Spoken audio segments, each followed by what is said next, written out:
No hay nada como despertarse y prepararse algo calentito mientras fuera llueve y parece que hace un poco de frío todavía, como si el invierno quisiera quedarse un rato más con nosotros. Es tan reconfortante tener algo así entre las manos mientras fuera hace frío y hace mal tiempo y tú simplemente disfrutas de tu taza calentita de té o de café y simplemente miras por la ventana y te quedas unos segundos observando, respirando, estando tranquila, sin ver nada, sin hacer scroll, sin nada, absolutamente nada, simplemente contemplando cómo pasa esos segundos y tú estás ahí presente. No sé si nunca os habíais fijado, esta es una tacita muy mona,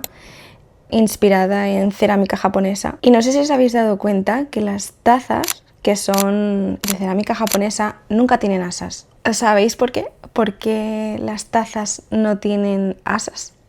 En la cultura japonesa todo lo hacen un ritual. Para ellos es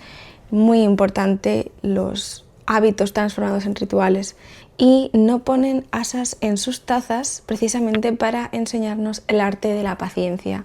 de la contemplación y de la espera. Porque el asa básicamente está diseñada para que tú no te quemes, para que tú te puedas llevar la taza de un lado para otro por la casa o por el trabajo o por donde estés y no te quemes y vayas tomando el té o el café, y si tienes mucha prisa te lo tomas, a veces te quemas porque no sabes exactamente la temperatura que tiene el líquido que contiene la cerámica.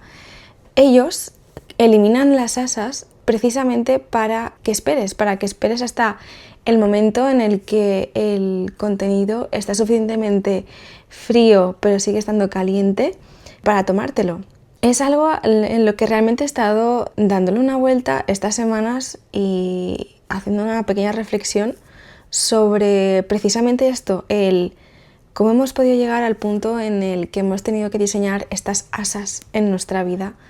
para ayudarnos a ir más rápido, para llevarnos la comida, llevárnosla a cualquier lado, comer delante del ordenador, comer en el camino. No queremos un plato calentito, reconfortante, que se ha cocinado lento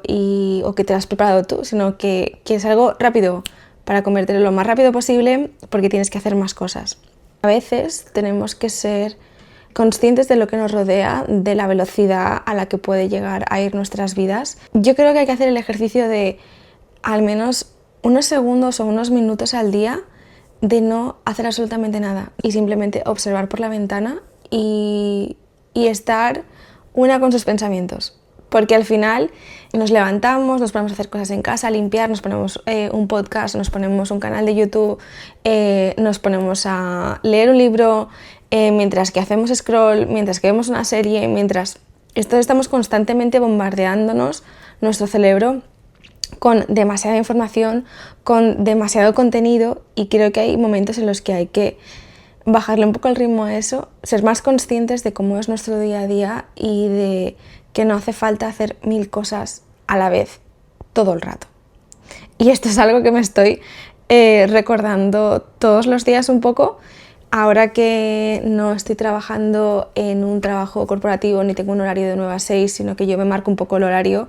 y en el que estoy diseñando esa vida que tanto quiero. Y estoy creando mi propio estudio creativo de diseño. Si todavía no me conoces, creo que es momento de hablar un poquito más de mí. Me llamo Sonia, este es el segundo vídeo del canal. Y toda esta reflexión que os acabo de contar me viene un poco porque a veces cuando empiezas un proyecto así tan grande,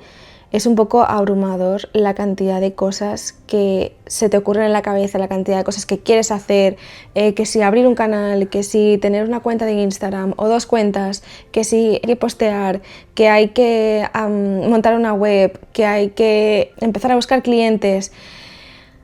Ha habido un momento que he colapsado un poco y he tenido como que volver atrás y respirar y decir, vale, un paso a la vez y un día a la vez.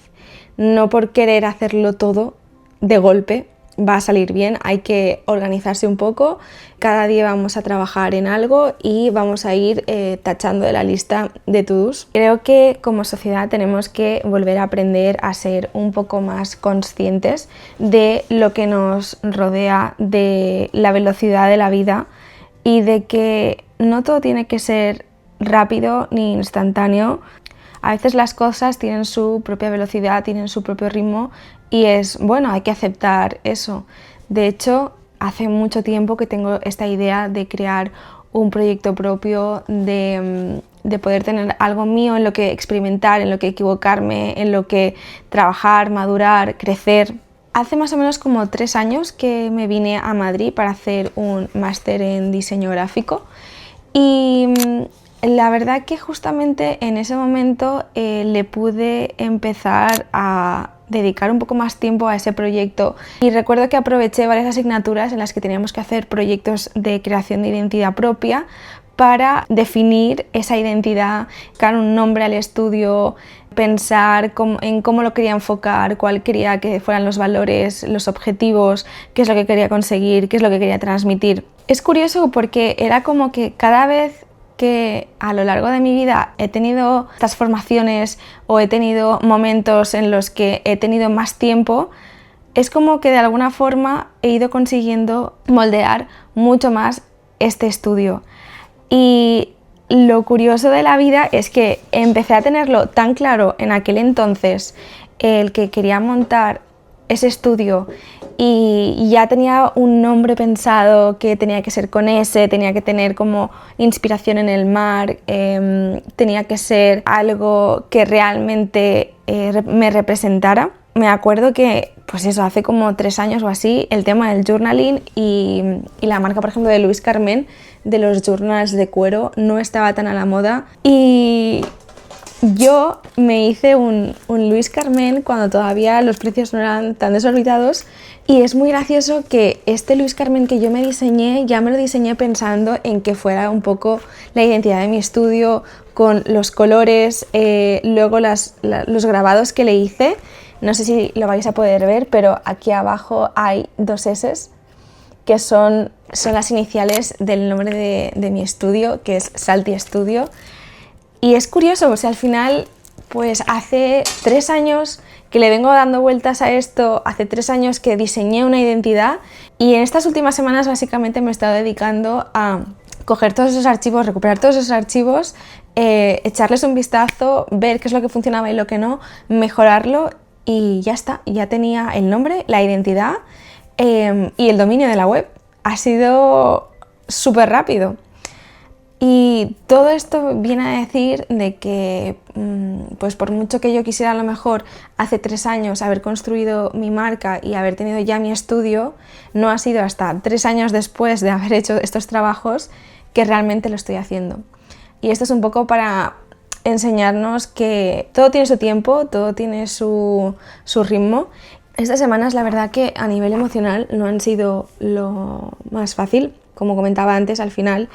tienes tanto en la cabeza cuando montas algo desde cero, quieres hacer tantas cosas y haces tantas notas mentales que tu cabeza peta, y esta semana ha sido un poco el caso. Demasiada información, demasiado contenido, demasiado quería yo abarcar esta semana y ha sido bastante intensa. Además, no sé si sea, seguramente que no soy la única, pero cuando montas un negocio, un proyecto así, siempre tienes esa vocecilla detrás de la cabeza diciéndote no, tú no vas a conseguirlo, tú no vas a poder, tú no eres suficiente. Todo el rato, todo el rato, todo el rato. Y hay días en los que esa voz suena más alto y hay días en los que esa voz suena un poquito más bajito. No tengo una rutina ni tengo una herramienta para poder acallar esa voz. Creo que simplemente el secreto cuando uno tiene un proyecto personal y quiere seguir adelante, pese a que tenga esa vocecilla constantemente ahí, es simplemente intentar acallarla o intentar no pensar mucho en esa voz y seguir adelante, seguir, no parar. Hay días en los que vas a ser más productiva y hay días en los que no vas a ser tan productiva y no pasa absolutamente nada, no hay que torturarse por eso. Yo soy una persona muy trabajadora y muy exigente conmigo misma, que es algo que me ha dado el deporte que he practicado durante más de 15 años, porque vengo de la gimnasia rítmica, de un deporte muy disciplinado, muy sacrificado, porque te hace sacrificar muchísimo,